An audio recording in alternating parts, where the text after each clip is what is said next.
నమస్తే, నేను మధు. ప్రముఖ పారిశ్రామికవేత్త నిమ్మగడ్డ ప్రసాద్ ఆయన పరిశ్రమకు సంబంధించినటువంటి వన్ పిక్ ప్రాజెక్ట్. సో ఈ ప్రాజెక్ట్ విషయంలో జగన్ కూడా షాక్ తగిలిందా? మరి ఈ ప్రాజెక్ట్ విషయంలో ఉన్నటువంటి అక్రమాస్తుల కేసులో సుప్రీంలో కూడా వీరికి చుక్క ఎదురైందా? అయితే ఈ రోజు మనం తెలుసుకుందాం. ప్రస్తుతం మనతో పాటు ఉన్నారు సీనియర్ జర్నలిస్ట్ డివిఎస్ గారు. వారిని అడిగి మరిన్ని విషయాలను తెలుసుకుందాం. నమస్కారం సార్. నమస్తే సార్, ఈ వన్ పిక్ ప్రాజెక్ట్ కి అంటే నిమ్మగడ్డ ప్రసాద్ గారికి జగన్ కి ఏంటి సార్ సంబంధం? మరి జగన్ కి షాక్ తగిలినట్టు వార్తలు వస్తున్నాయి. అసలు దీన్ని ఎలా తీసుకోవాలంటారు? ఈ ప్రాజెక్టుకి జగన్మోహన్ రెడ్డికి ఏంటి సంబంధం? నిమ్మగడ్డ ప్రసాద్కి జగన్మోహన్ రెడ్డికి ఏంటి సంబంధం అంటే జైలు బంధం, క్విడ్ ప్రోకో బంధం, అవినీతి సంబంధం. నిమ్మగడ్డ ప్రసాద్ 17 నెలలు 16 నెలలు ఆయన జైల్లో ఉన్నారు. జగన్మోహన్ రెడ్డి జైల్లో ఉన్నారు. విజయసాయి రెడ్డి వీళ్ళంతా జైల్ మేట్స్, కరప్ట్ మేట్స్. అంటే ఇప్పుడు వన్ పిక్ ప్రాజెక్ట్ మీరు చెప్పింది ఓడరేవు, నిజాంపట్నం. మరి ఆ ప్రాజెక్టు విషయానికి వచ్చేసరికి ఓడరేవులు కడతామన్నారు, పరిశ్రమలు అభివృద్ధి చేస్తామన్నారు. 28,000 ఎకరాలు భూసేకరణ. రాజశేఖర రెడ్డి ముఖ్యమంత్రిగా ఉమ్మడి ఆంధ్రప్రదేశ్లో అదొక పెద్ద ల్యాండ్ స్కామ్. అంటే 28,000 ఎకరాలు మరి నిమ్మగడ్డ ప్రసాద్కి ధారాదత్తం చేసి ఆ వాడరేవు, ఆ నిజాంపట్నం, ఆ ప్రకాశం జిల్లా, ఆ ప్రాంతాల్లో దాని ఫలితం ఏం జరిగింది? ప్రసాద్ నుంచి 854 కోట్లు జగతి పబ్లికేషన్స్లో పెట్టుబడులు. అంటే సాక్షి లేకపోతే ఛానల్, ఆ పేపర్, ఇప్పుడు ఈ Jagati publications, Indira television owner Jaganmohan Reddy కాదు, భారతి మేడం కాదు, అసలు ఓనర్ ఈయన. ఎవరు? నిమ్మగడ్డ ప్రసాద్ గారి పెట్టుబడులతో మరి అవి వచ్చాయి. ఆ బిల్డింగ్లన్నీ కట్టించింది కూడా ఈయన కిందే లెక్క. ఇప్పుడు సాక్షి కార్యాలయాలు మీరు చూస్తుంటారు వెళ్ళేటప్పుడు వచ్చేటప్పుడు. అవి చూడంగానే మీకు కనపడాల్సింది, మీకు గుర్తు రావాల్సింది భారతి మేడం, జగన్మోహన్ రెడ్డి కాదు. ఓహో, నిమ్మగడ్డ ప్రసాద్ గారు. ఎందుకంటే ఇప్పుడు 854 కోట్లు అంటే క్విడ్ ప్రోకో. అదే జగన్మోహన్ రెడ్డిపై ఉన్నటువంటి ఆ 11 సిబిఐ కేసుల్లో ఇది కేసు 4. ఇప్పుడు సిబిఐ ఛార్జ్ షీట్, ఆ 4th ఛార్జ్ షీట్ ఉన్నట్లయితే అందులో మరి ఇది దగ్గర ఒక 14 మంది నిందితులు ఉన్నారు ఈ కేసులో. ఈ వన్ పిక్ ప్రాజెక్ట్ దాంట్లో A1 ఇంకా అది ఆయనకే పేటెంట్. ఎవరు? YS Jaganmohan Reddy. A2 patent ఎవరిది? విజయసాయి రెడ్డి. ఇంకా అసలు వాళ్ళ పేర్లు లేవి కదా. A1 A2 అంటారు వాళ్ళిద్దరిని. A3 ఈయన. A4 వచ్చేసరికి నీకు మోపిదేవి వెంకటరమణ, బలిపశు. ఎవరైనా అప్పటి మంత్రి, మరి బీసీ మంత్రి మోపిదేవి వెంకటరమణ ఈ కుటుంబాన్ని నమ్ముకున్నందుకు అసలు గమ్మత్ ఏంటో చెప్పనా? ఎయిర్పోర్ట్లో సంతకం పెట్టాడు. ఈ ఫైల్ మీద సంతకం మోపిదేవి వెంకటరమణతో ఎక్కడ చేయించారు? రన్వే మీద. ఏం చదువుకోకుండానే సంతకం చేశారు. అంటే ఎంత గమ్మత్తు జరుగుతాయి, ఏ విధంగా ఉంటుందంటే మంత్రిగా మోపిదేవి వెంకటరమణ ఫ్లైట్ దిగి విమానాశ్రయం ఇంకా మామూలు దీనిలోకి రాలా ల్యాబీలోకి, రన్వే మీద మరి సంతకాలు పెట్టించుకున్నారంటే ఆయన ఏంటి? A4. A5 ఎవరు? ధర్మాన ప్రసాదరావు. ఇంకా అసలు అతని గురించి మనం చెప్పాల్సిన పని లేదు. ఏది అటు రెవెన్యూ శాఖ మంత్రిగా, అటు రాజశేఖర రెడ్డికి అతనే, లేకపోతే ఇప్పుడు జగన్మోహన్ రెడ్డికి అతనే. మరి ధర్మాన ప్రసాదరావు వైఎస్ కుటుంబం బంధం మనం చెప్పాల్సిన పని లేదు. కాకపోతే జగన్మోహన్ రెడ్డిని మళ్ళీ తిట్టాడు ఆయన. అప్పుడు కిరణ్ కుమార్ రెడ్డి క్యాబినెట్లో మంత్రిగా చేరి కాంగ్రెస్లో ఉంటూ జగన్మోహన్ రెడ్డి మామూలుగా కాదు సూట్ కేస్ కంపెనీల గురించి అసలు 60 పైగా సూట్ కేస్ కంపెనీలు పెట్టాడు ఇతను. మళ్ళా ఇప్పుడు వైఎస్ఆర్ కాంగ్రెస్ పార్టీలో చేరిపోయాడు. ఇద్దరు, ధర్మాన కృష్ణదాస్, ధర్మాన ప్రసాదరావు, ఇప్పుడు ధర్మాన మనోహర్ నాయుడు ఎవరు వస్తున్నట్టున్నాడు. సరే, అది ఇది కేవి బ్రహ్మానంద రెడ్డి A6 ఆయనే. ఏది IRS ఏదో ఉంటుంది కదా ఆఫీసర్, పాపం అతను కూడా జైలుకి వెళ్ళాడు వీళ్ళ పుణ్యమా అని. Manmohan Singh senior IAS, Samuel senior IASలు, వీళ్ళంతా బలయ్యారు. కాకపోతే శామ్యూల్ గారికి మొన్న కూడా పిలిచి ఇచ్చినట్టున్నాడు జగన్ సీఎం కాగానే. నిమ్మగడ్డ ప్రకాష్, అది ప్రసాద్ గారి brother. One pick projects A10 లేకపోతే జగతి పబ్లికేషన్స్. అంటే అది జగతి publications కాదన్నాగా, Nimmagadda publications.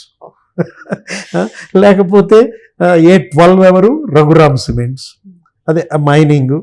A13 Carmel Asia holdings, అదే మనాడి ఆ సూట్ కేస్ కంపెనీ అంటామా, లేకపోతే బ్రీఫ్ కేస్ కంపెనీ అంటామా. జగన్మోహన్ రెడ్డి సిలికాన్ బిల్డర్స్, అది ఇంకో సూట్ కేస్ కంపెనీ అనమాట. ఈ మొత్తం A13 A14 ఎంత అమౌంట్ అని చెప్పాను? 858 కోట్లు క్విడ్ ప్రోకో.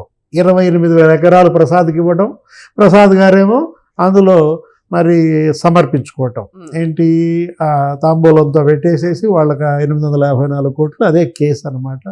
అందరూ జైలుకి వెళ్ళినటువంటి దీంట్లో ఇవాళ మళ్ళా తీర్పు ఏంటి, ఈ కేసు నుంచి మమ్మల్ని తప్పించండి అని చెప్పి తెలంగాణ హైకోర్టులో కేసేశారు. వన్ పీక్ ప్రాజెక్ట్ తరఫున నిమ్మగడ్డ ప్రసాద్ గారు బ్యాచ్ వేస్తే తెలంగాణ హైకోర్టు సీరియస్ అయింది,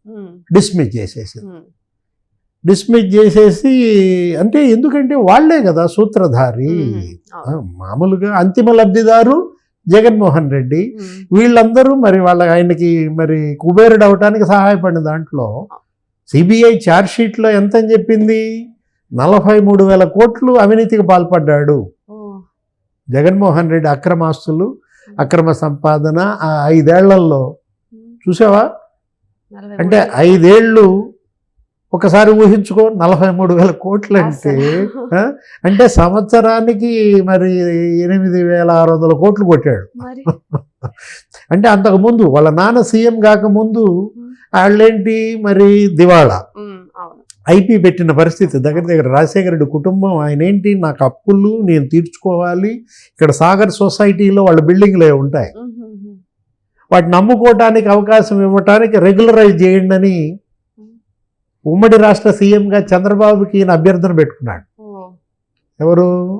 రాజశేఖర్ రెడ్డి తనకున్నటువంటి ఆ భూమిని రెగ్యులరైజ్ చేస్తే ఆ బిల్డింగ్ అది నేను అమ్ముకుంటాను అని ఆ సాగర్ సొసైటీ బిల్డింగ్ పైన రాజశేఖర రెడ్డి ఎవరిని అడిగాడు? చంద్రబాబుని పర్మిషన్ అడిగాడు. మొన్న మధ్య అసలు వాళ్ళు 2014-19లో పయ్యావుల కేసు ఆ ఫైల్ ఎక్కడుందో ఎతకమని కూడా అడిగాడు. అడిగితే ఆ ఫైల్ మిస్, అది దొరకలే ఇప్పటి వరకు. అంటే దొరకదేమో. రాజశేఖర్ రెడ్డి చంద్రబాబు ముఖ్యమంత్రి చంద్రబాబుని అభ్యర్థిస్తూ రాసిన లేఖ కూడా వీళ్ళు మాయం చేశారనమాట. సరే, ఆ కేసు ఇప్పుడు తెలంగాణ హైకోర్టు డిస్మిస్ చేసిన కేసు ఇప్పుడు సుప్రీంకోర్టుకి మళ్ళీ వెళ్ళారు. సుప్రీంకోర్టులో మళ్ళీ డిస్మిస్ అయింది. అంటే ఇప్పటికి ఎన్నేళ్ళు? 13 ఏళ్ళు 14 ఏళ్లుగా ఈ కేసులు నలుగుతూనే ఉన్నాయి. 16 నెలల్లో ఏమో జైలు చేశారు. అంటే 16 నెలలు జైలు చేసినందుకు ఈ కేసు అటు ఇటు ఎటు తేల్చకుండా 16 ఏళ్ళు నానుస్తున్నారా? ఇప్పుడు అందులో దోషి ఎవరు? అందులో శిక్ష ఏంటి? భారత న్యాయ వ్యవస్థ బ్యూటీయా? ఏమా సౌందర్యం? బ్యూటీ ఆఫ్ ఇండియన్ డెమోక్రసీ అనాలా? అంటే గేమ్ ఏది? ఇదొక చెడుగుడు, ఇదొక కబడ్డీ. ఏది? జగన్మోహన్ రెడ్డి కబడ్డీ ఆడుతున్నాడు. ఎవరితో? జ్యుడిషియరీతో. న్యాయ దేవత వర్సెస్ జగన్మోహన్ రెడ్డి నడుస్తున్న ఈ కబడ్డీ, ఈ చెడుగుడు. జగన్ గెలుస్తాడా? మరి న్యాయ దేవత ఓడిపోతుందా? అంటే మనకే తెలుస్తోంది కదా. 14 ఏళ్లుగా ఆ కేసు ఏమీ తేల్చకుండా 11 ఏమో సిబిఐ కేసులు, 9 ఏమో ఈడీ కేసులు, అన్నీ జప్తు చేశారు. ఇప్పుడు జగన్ ఆస్తులు జప్తులో ఎంత ఉన్నాయి అనుకుంటున్నావు? దగ్గర 3-4 వేల కోట్ల ఆస్తులు జప్తులో ఉన్నాయి. ఫిక్స్డ్ డిపాజిట్లు కూడా జప్తులో ఉన్నాయి. ఇప్పుడు ఆ సాక్షి ఎంప్లాయీస్తో కేసు వేపిస్తాడు. ఏమని? మాకు జీతాలకు ఇబ్బంది ఉందండి, దయచేసి మాకు పొట్ట గడవట్లేదు, మా బాస్ మాకు జీతాలు ఇవ్వట్లేదు, ఆ ఎఫ్డీలన్నా రిలీజ్ చేయండి అంటాడు. 136 డిశ్చార్జ్ పిటిషన్. ఎన్ని? 136 డిశ్చార్జ్ పిటిషన్లు మరి 13 ఏళ్లలో పడ్డాయి. అంటే ఏడాదికి 10 డిశ్చార్జ్ పిటిషన్లు వేసినట్ట. ఈ డిశ్చార్జ్ ఎప్పటిదాకా? మరి ఛార్జ్ లేదు, డిశ్చార్జ్ నడుస్తోందా? ఎవరు ఇక్కడ సిగ్గుపడాల్సింది? ఎవరు ఇక్కడ బాధపడాల్సింది?